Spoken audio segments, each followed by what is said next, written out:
We will start with, if you have a question for us, Cheyenne, raise your hand, and we'll start with Jake Meister. Hi, Cheyenne. You guys, one of your challenges yesterday was just Vegas seemed to have kind of the edge on the glass. So what adjustments are you guys going to make heading into the game against the Sparks tomorrow? We just got to grab the ball, first of all, and we got to box out. There were a lot of times we were just ball watching. So just putting a body on somebody and grabbing the ball. What exactly, does that mean? You say grab the ball, right? But, in terms of going against a team like LA that has a lot of experience, what specifically does that really mean? So, like last night, for example, there were a lot of 50-50 balls that were like up in the air, and Vegas got them. So instead of the other team getting them, we have to be the ones. So we have to find a way to come up with the ball. So coach just emphasized today in practice, like boxing out and grabbing the ball after we box out. So Gotcha. just Thank you. Mm-hmm. Aaron Walling. Hi, Cheyenne. So in regards of yesterday, you guys made the comeback. What growth did you see from the team and the program in terms of just making that comeback against the Aces? Well, I seen what we're capable of, and just how good we actually are, because for most of the game, we weren't even playing, I guess, hard. We weren't playing hard enough. And it took until we realized our backs were against the wall and it was, time to really make sure we win the game, was when we all kind of just rallied up and made sure we won the game. And it was really nice to see just how far we have come mentally. But it also shows us that we have to put teams away early. Coach emphasized that today. Just, the greatness should have been showed in the beginning of the game, and then make them chase us. So, yes, it was good to see how we can, hold it down and make sure that we come back and win. But we want to make sure we start that way and finish strong. And my other question is, how much of a relief was it when you saw Allie's shot go up and go in? It was real nice. I'm not going to lie, but I also immediately was just like, everyone remain calm. We got to get a stop. Because that's kind of like what happened last year, where we were really excited about the shot that had just been made, and we were real celebratory, and we kind of relaxed, and that's how we ended up losing last year. So it was really exciting, don't get me wrong, but that's Allie Q. We see that every day in practice. We see that all the time.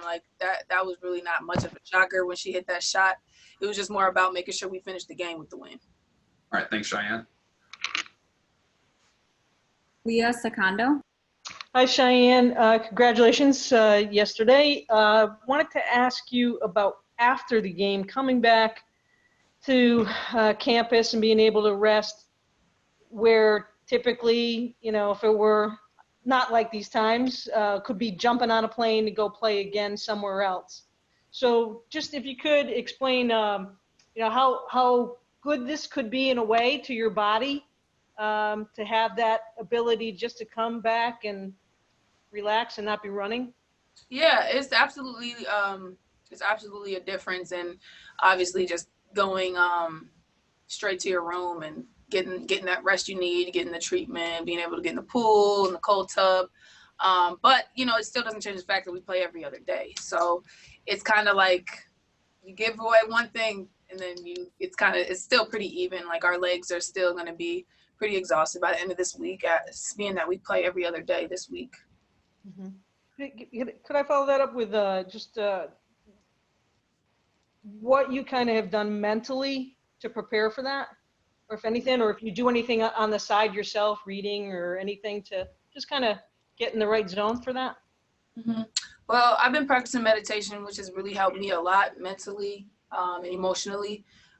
So it kind of just puts me in a comfort, a place of peace. And I do have some hobbies that I do. I like making videos. I like singing, and I also like watching movies. So I find time to do the things that I like to do, and also stay focused on this season. And I think it's good that we're in this bubble, because it's really helping me with my focus and just staying disciplined with other things like my diet and maintaining my rehab regimen and things like that. Thank you. Jamal Collier, Chicago Tribune. You all wore jerseys with Brianna Taylor's name on the back of it. Just personally, what does that mean to you? Just to be able to sort of play with her name on the back, and just sort of what role do you feel you guys as a team and as a league just this season can sort of, what role do you think you can sort of play in the sort of broader movement for Black lives and such? Mm-hmm. Well, it's an honor to be a Black woman. It's an honor to be able to represent what we stand for as a league, as a whole. A lot of people are against the movement itself. So the fact that the entire league is backing us is a really, really good step in the right direction. And, what that one woman had to endure and went through, and her family had to endure and go through, it's, she's just one. So this season is not only for her, but it's for all the victims of brutality, of racism, anything. So it's definitely an emotional season, because it's hard not to be. You obviously empathize with these families and these young women that younger than me. I'm 27, so it's an eye opener, but it also is.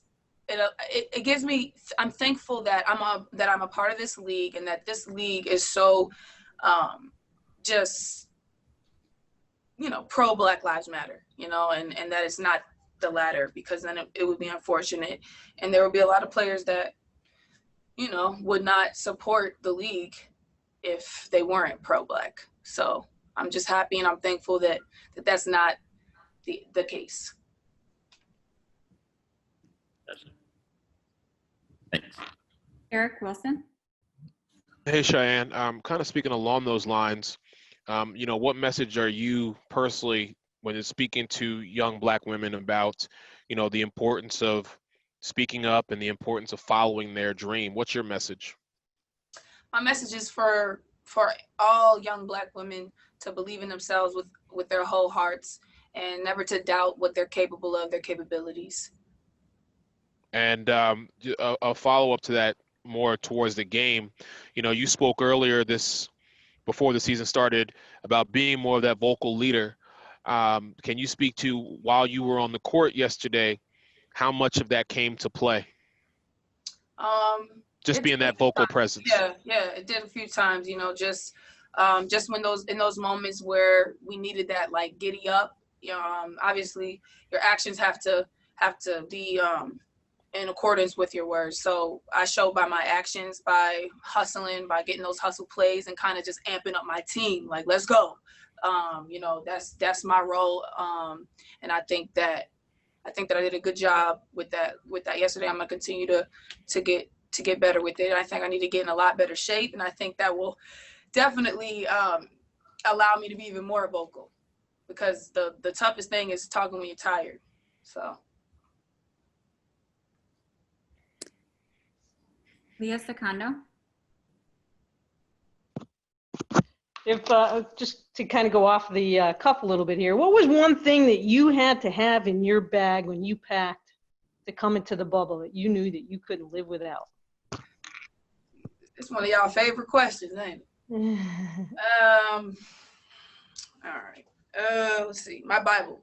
My Bible is a vital part of my life, and it helps me with just feeding my soul and giving me the wisdom, knowledge, and understanding to continue on in life. And it also gives me the strength that I need when I'm feeling down or feeling weak.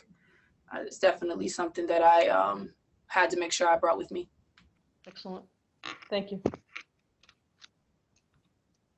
Jake Meister. You talked about that you like making videos. You were the star kind of behind the scenes of In the Blue. Should we expect you to be behind the camera again? I am. I'm the camera woman.